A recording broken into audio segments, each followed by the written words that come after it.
Vice ganda may sagot sa pagbasura ng apela sa MTRCB, Lala Soto lalong nainis. Trending at usap-usapan ngayon sa social media ang pamimigay ni Vice ganda ng ayuda sa mga staffs ng It's Showtime na maaapektuhan sakaling hindi uubra ang muling paghahain nila ng Motion for Reconsideration sa MTRCB.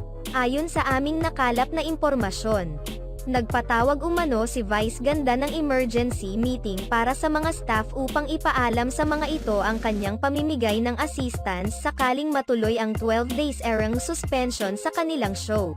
Gayunpaman, ang mabibigyan lamang ng ayuda ay ang mga staffs at hindi kasali ang kanyang mga co-host.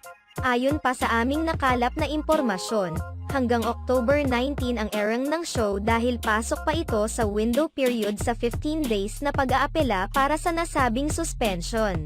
Sa kabilang banda, tila naglabas naman ng isang cryptic message si Vice ganda sa isang video na ibinahagi niya sa social media.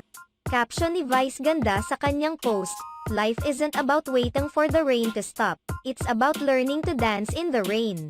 And we dance together as a family."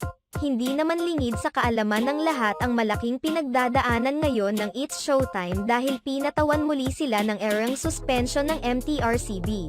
Ito'y dahil sa indecent na paraan ng pagkain ni Vice ganda at Ayon Perez ng cake icing sa isang segment ng It's Showtime.